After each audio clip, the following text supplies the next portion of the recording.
I turned coward not from cowardice, but from the most boundless vanity. I was afraid not of 6 foot tallness, nor of being badly beaten and chucked out the window. I really would have had physical courage enough. What I lacked was sufficient moral courage. I was afraid that none of those present, from the insolent marker to the last putrid and blackhead-covered clerk with a collar of lard who was hanging about there, would understand, and that they would all deride me if I started protesting and talking to them in literary language.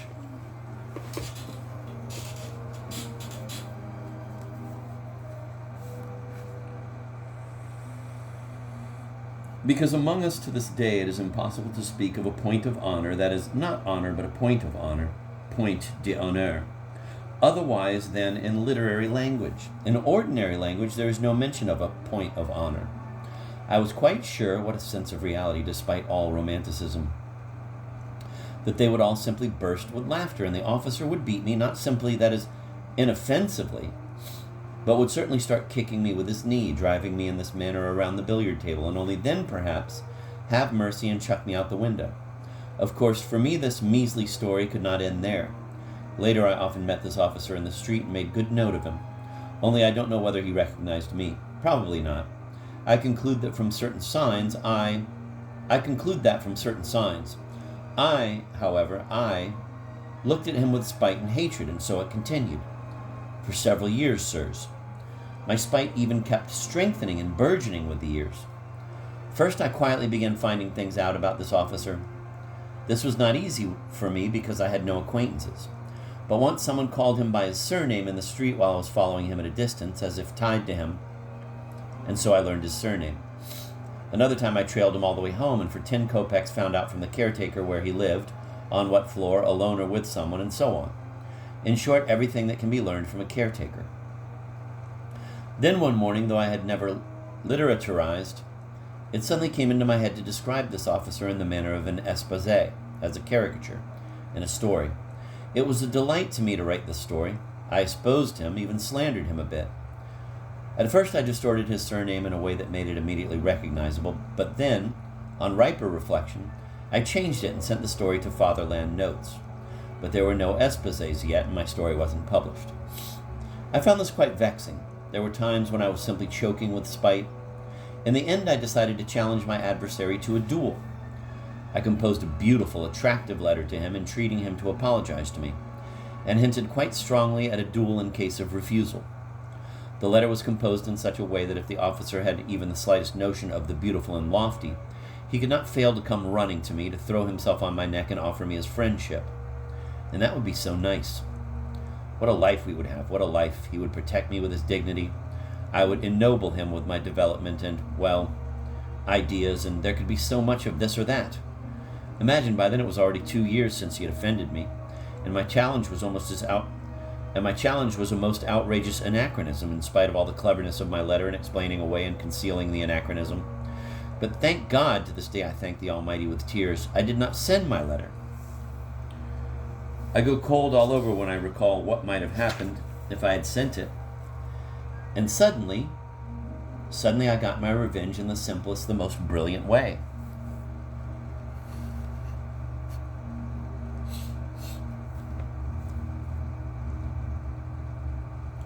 The brightest idea suddenly dawned on me. Sometimes on holidays I would go to Nevsky Prospect between 3 and 4 and stroll along the sunny side. That is, I by no means went strolling there, but experienced countless torments, humiliations, and risings of bile. That must have been just what I needed. I darted like an eel among the passers-by, in a most uncomely fashion, ceaselessly giving way now to generals, now to cavalry officers and hussars, now to ladies. In those moments I felt convulsive pains in my heart and a hotness in my spine at the mere thought of the measliness of my attire and the measliness and triteness of my darting little figure. This was a torment of torments, a ceaseless, unbearable humiliation from the thought, which would turn into a ceaseless and immediate sensation, of my being a fly before that whole world, a foul, obscene fly, more intelligent, more developed, more noble than everyone else. That went without saying. But a fly, ceaselessly giving way to everyone, humiliated by everyone, insulted by everyone. Why I gathered this torment onto myself, why I went to Nevsky, I don't know. I was simply drawn there at every opportunity. I was then already beginning to experience the influxes of those pleasures of which I have already spoken in the first chapter. And after the story with the officer, I began to be drawn there even more strongly. It was on Nevsky that I met him most often. It was there that I admired him. He, too, used mostly to go there on holidays, and he, too, swerved out of the way before generals and persons of dignity. And he, too, slipped among them like an eel. But those of our sort, or even better than our sort, he simply crushed. He went straight at them as if there were an empty space before him, and on no occasion gave way to them. I reveled in my spite as I watched him, and each time spitefully swerved out of his way. It tormented me that even in the street I simply could not be on an equal footing with him. Why is it invariably you who swerve first? I kept nagging at myself in furious hysterics, sometimes waking up, say, between 2 and 3 in the morning. Why precisely you and not him? There's no law that says so. It's not written anywhere. Well, then let it be equal, as is usual when men of delicacy meet. He can yield by half, and you by half, and so you will pass mutually respecting each other. But it was never so, and I still kept swerving, and he did not even notice that I was giving way to him. And then a most astonishing thought suddenly dawned on me. What, I fancied, what if I meet him and do not step aside? Deliberately do not step aside, even if I have to shove him, eh? How will that be? This bold thought gradually took such possession of me that it left me no peace. I dreamed of it ceaselessly, terribly, and deliberately went more often to Nevsky, to picture more clearly how I was going to do it when I did it. I was in ecstasy. The intention seemed more and more probable and possible to me. Not really to shove him, of course, I thought, growing kinder in advance from joy, but just so, simply not to give way, to bump into him. Not so very painfully, but so, shoulder against shoulder. Only as much as decency warrants, so that exactly as much as he bumps me, I will also bump him. I was finally completely decided on it. But the preparations took a very long time. First of all the time of the performance one had to look as decent as possible and see to one's attire. Just in case, supposing, for example, that a public incident should get started, in the public there is superflu. A countess goes, Princess D goes, the whole of literature goes. One must be well dressed. This makes an impression, and in some sense will put us straight away on an equal footing in the eyes of high society. To that end I asked for an advance on my salary and bought black gloves and a respectable hat at Churkin's. Black gloves, it seemed to me, were both more imposing and more en bon ton than the lemon-colored ones I had first presumed upon. The color is too striking. It's too much as if a man wants to make a show of himself. And I did not buy the lemon ones. I had long since prepared a good shirt with white bone cufflinks. But I was very much detained by the overcoat. My overcoat was not bad at all in itself. It kept me warm, but it had a quilted cotton lining, and the collar was of raccoon, which constituted the height of lackeydom. It was necessary to change the collar at any cost and to acquire a beaver, something like what officers wore. For that I began walking about the Gostiny Arcade, and after several attempts, set my sights on a cheap German beaver. Though these German beavers wear out very quickly and acquire a most measly look, at first, when new, they even seem quite decent, and I needed it for only one time. I asked the price. It was expensive even so. After some solid reflection, I decided to sell my raccoon collar, and the remaining and for me quite considerable sum I decided to try and borrow from Anton Antonich Satochkin, my department chief, a humble but serious and positive man who never loaned money to anyone, but to whom I had once, on entering my post, been especially recommended by the important personage who had placed me in the civil service. I was terribly tormented. To ask money of Anton Antonich seemed to me monstrous and shameful. I even could not sleep for 2 or 3 nights, but then I generally slept little at that time. I was in a fever. My heart was somehow vaguely sinking, or else it would suddenly start to go thump, thump, thump. Anton Antonich was surprised at first, then he frowned, then he considered, and after all he gave me the loan, having me sign an authorization for him to take the loan money from my salary 2 weeks later. Thus everything was finally ready. A handsome beaver came to reign in place of the squalid raccoon, and I gradually began to get down to business. I really couldn't just decide it straight off, slapdash. The thing had to be handled deftly, precisely, gradually. But I confess that after many attempts I even began to despair. We simply couldn't bump into each other, and that was that. After all my preparations, after all my premeditations, it would look as if we were just about to bump into each other, and then, again I'd give way and he would pass by without noticing me. I even recited prayers while approaching him, asking God to inspire me with decisiveness. One time I was already quite decided, but it just ended with me getting under his feet, because in the very last moment, at some 2 inches away, I lost courage. He quite calmly walked over me, and I bounced aside like a ball. That night I was sick again, feverish and delirious, and suddenly everything ended in the best possible way. The night before, I resolved finally not to carry out my pernicious intention, and to let it all go for naught. And with that purpose in mind, I went to Nevsky for the last time, just to see how I was going to let it all go for naught. Suddenly, within 3 steps of my enemy, I unexpectedly decided, closed my eyes, and we bumped solidly shoulder against shoulder. I did not yield an inch and passed by on a perfectly equal footing. He did not even look back and pretended not to notice, but he only pretended. I'm sure of that. To this day, I'm sure of it. Of course, I got the worst of it. He was stronger, but that was not the point. The point was that I had achieved my purpose, preserved my dignity, yielded not a step, and placed myself publicly on an equal social footing with him. I returned home perfectly avenged for everything. I was in ecstasy. I exulted and sang Italian arias. Of course, I shall not describe for you what happened to me 3 days later. If you've read my first chapter, Underground, you can guess for yourself. The officer was later transferred somewhere. I haven't seen him for about 14 years. What's the sweet fellow doing these days? Whom does he crush now? Then the spell of my little debauch would end, and I'd feel terribly nauseated. Repentance would come. I'd drive it away. It was too nauseating. Little by little, however, I'd get used to that as well. I could get used to anything. That is, not really get used, but somehow voluntarily consent to endure it.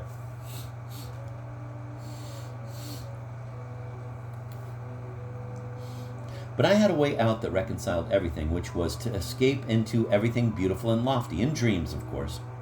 I dreamed terribly. I would dream for 3 months at a time, shrinking into my corner, and believe me, in those moments I bore no resemblance to that gentleman who, in the panic of his chicken heart, sat sewing a German beaver to the collar of his overcoat.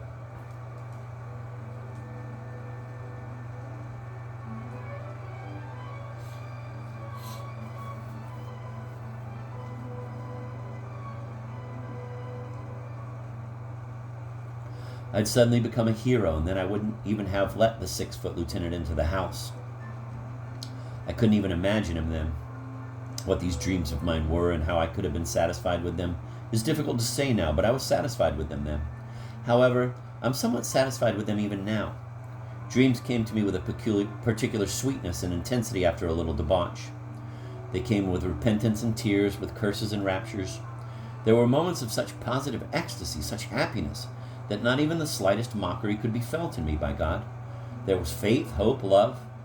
This was the point, that I blindly believed then that through some miracle, some external circumstance, all this would suddenly expand, suddenly a horizon of appropriate activity would present itself, beneficent, beautiful, and, above all, quite ready-made.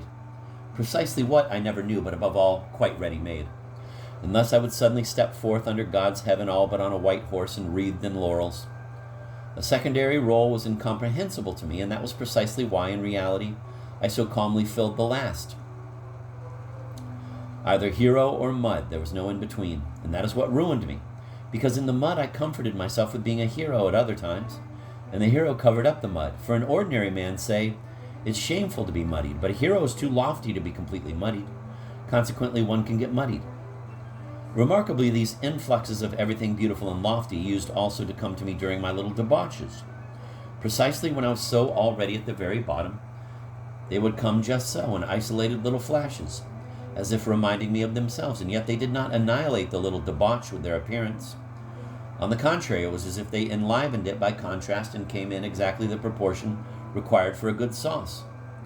The sauce here consisted of contradiction and suffering, of tormenting inner analysis, and all these torments and tormenticules lent my little debauch a certain piquancy, even meaning, in short, they fully fulfilled the function of a good sauce. All this was even not without some profundity, for how could I consent to a simple, direct, trite little scrivener's debauch, and to bearing all this mud on myself? What was there in it that could seduce and lure me into the streets at night? No, sir, I had a noble loophole for everything. But how much love, Lord, how much love I used to experience in those dreams of mine and those escapes into everything beautiful and lofty.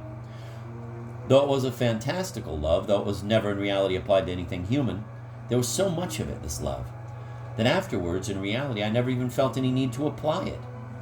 That would have been an unnecessary luxury. Everything, however, would always end most happily with a lazy and rapturous transition to art. That is, to beautiful forms of being, quite ready-made, highly stolen from poets and novelists, and adapted to every possible service or demand.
For example, I triumph over everyone. Everyone, of course, is lying in the dust and is forced to voluntarily acknowledge all my perfections, and I forgive them all. I fall in love, being a famous poet and court chamberlain. I receive countless millions and donate them immediately to mankind, and then and there confess before all the world my disgraces, which, of course, are not mere disgraces, but contain an exceeding amount of the beautiful and lofty, of something Manfredian. Everyone weeps and kisses me. What blockheads they'd be otherwise. And I go barefoot and hungry to preach new ideas and crush the retrograde under Austerlitz. Then a march is struck up and amnesty is granted. The Pope agrees to quit Rome for Brazil. Then a ball is given for the whole of Italy at the Villa Borghese, now on the shores of Lake Como, since Lake Como has been transferred to Rome, especially for the occasion. Then comes a scene in the bushes, etc., etc. You know what I mean. You will say that it's vulgar and vile to bring all this out into the marketplace now after so many raptures and tears to which I myself have confessed. But why is it vile, sirs? Can you really think I'm ashamed of it all? Or that it's all any stupider than whatever there may have been, gentlemen, in your own lives? And besides, believe me, some of it was by no means badly composed, and not all of it took place on Lake Como. However, you're right, it is indeed both vulgar and vile. And what's vilest is that I've now started justifying myself before you. And viler still is that I'm now making this remark. Enough, however, otherwise there will be no end to it. Things will go on getting viler and viler.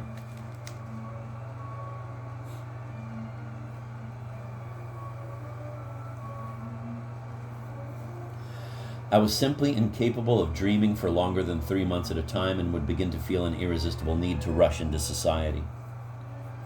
To rush into society in my case meant to go and visit my department chief, Anton Antonovich Satochkin. He was the only permanent acquaintance I've had in my whole life, and I'm even surprised now at this circumstance.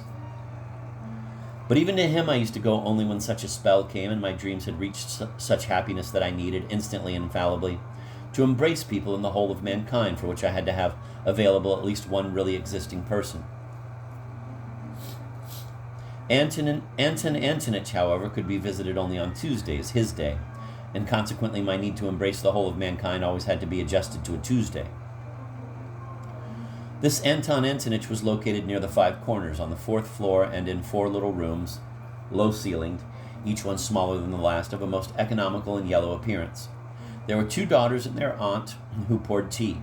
The daughters, one 13 and the other 14, were both pug-nosed, and I was terribly abashed before them because they constantly whispered together and giggled. The host usually sat in the study on a leather sofa in front of the desk, along with some gray-haired guest, an official from our town or even some other department. I never saw more than 2 or 3 guests there, always the same ones. They talked about excise, negotiations in the Senate, salaries, promotions, His Excellency, ways of making oneself liked, and so on and so forth. I had patience enough to sit it out by these people like a fool for hours on end, listening to them, myself not daring or knowing how to begin talking with them about anything. My mind would grow dull. I'd break into a sweat several times. Paralysis hovered over me, but this was good and beneficial. On returning home, I'd put off for a while my desire to embrace the whole of mankind. I had, however, another acquaintance, as it were, Simonov, a former schoolfellow. No doubt there were many of my schoolfellows in Petersburg, but I did not associate with them, and had even stopped nodding to them in the street. I perhaps got myself transferred to another department so as not to be together with them and to cut off all at once the whole of that hateful childhood of mine. Curses on that school, on those terrible years of penal servitude. In short, I parted ways with my fellows as soon as I was set free. There were 2 or 3 people left whom I still greeted when we met. Among them was Simonov, who had not been distinguished for anything in our school, was quiet and equable, but in whom I distinguished a certain independence of character and even honesty. I did not even think he was so very narrow-minded. I had once had some rather bright moments with him, but they did not last long and somehow suddenly clouded over. These recollections were apparently burdensome for him, and it seemed he kept being afraid I would lapse into the former tone. I suspected that he found me quite disgusting, but I kept going to him all the same, having no sure assurance of it. And so once on a Thursday, unable to endure my solitude and knowing that on Thursdays Anton Antonich's door was closed, I remembered about Simonov. On the way up to his 4th-floor apartment, I was precisely thinking that I was a burden to this gentleman and that I shouldn't be going to him. But since in the end such considerations, as if by design, always egged me on further into some ambiguous situation, I did go in. It was almost a year since I had last seen Simonov.